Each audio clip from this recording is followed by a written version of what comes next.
a autoridade da palavra de Deus, né? A autoridade dela, por que cremos nela, né? Nós cremos nela porque ela não é nada inventado da cabeça do homem, né?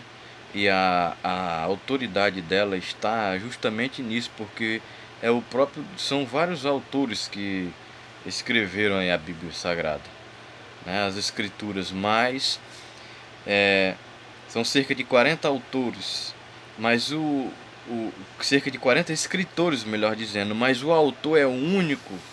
O autor é o próprio Deus, é um só. Então foi o mesmo Deus que inspirou todos esses homens. Foi o mesmo Espírito que soprou na mente desses homens. Então por isso cremos nela. Por isso que há uma autoridade nela que está acima de todas as coisas. Que as escrituras é acima de toda e qualquer história. Desde da instituição mais bem sucedida, né? Da, da, da denominação mais bem sucedida, com uma história linda, mas nenhuma história dessa supera as, as escrituras sagradas, porque ela é a autoridade máxima em tudo. E justamente por um único motivo, porque foi Deus, porque foi Deus quem é o autor, foi Deus quem inspirou. Nós vemos isso, que na antiguidade os judeus, os rabinos, consideravam a escritura sagrada somente a Torá, os 5 livros de Moisés, né?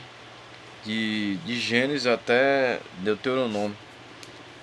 E isso para eles era a escritura sagrada, né?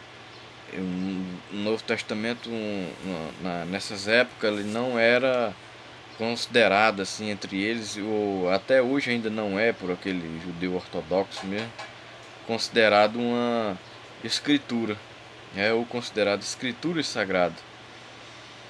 Mas nós vemos na palavra de Deus que Jesus não aboliu a lei, Jesus foi um cumpridor da lei. Paulo diz que Jesus cumpriu nele, foi cumprido toda a lei, né? Tanto que Jesus, nós vemos a autenticidade do Antigo Testamento, Jesus citando o Antigo Testamento no Novo Testamento, né?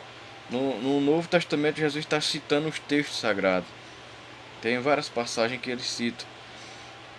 Tem a passagem que ele vai citar sobre Isaías, sobre o que o profeta falou dele, dizendo: o Espírito do Senhor está sobre mim, me ungiu para pregoar boas novas, libertar os cativos. Quando Jesus está lá na sinagoga, lê esse texto, pega o pergaminho, lê e lê nessa profecia, e ele explica para as pessoas naquela época ali, ensina, falando acerca dessa profecia, que a profecia está se cumprindo, que é aquele que o Senhor ia colocar o Espírito dele, o Espírito do Senhor Jeová tinha ungido para pregar as boas novas, era ele mesmo, o cumprimento daquelas promessas. Então a palavra, ela se completa, toda a escritura ela é proveitosa, toda a escritura ela serve para nos ensinar, para trazer ensinamento para nós, ensinamentos não só acerca das coisas celestiais, acerca da eternidade, de salvação, mas também de conduta, de como nós nos conduzir moralmente, eticamente, né, a nossa vida civil, né, como tanto cidadão nos prepara como cidadãos celestiais, como cidadãos terrenos também aqui desta terra.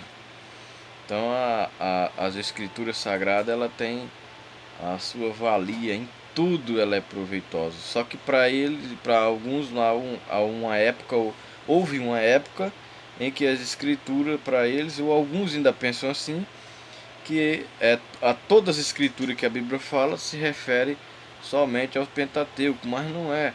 Porque o Antigo Testamento, como diz o escritor os Hebreus, essas são sombra das coisas futuras, né?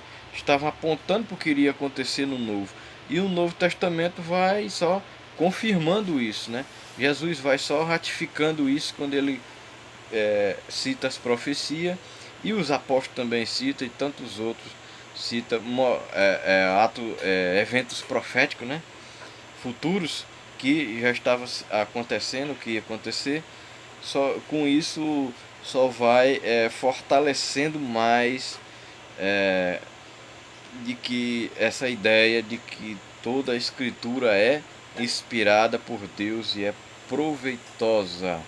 A autoridade dela está nisso, porque foi o próprio Deus quem inspirou.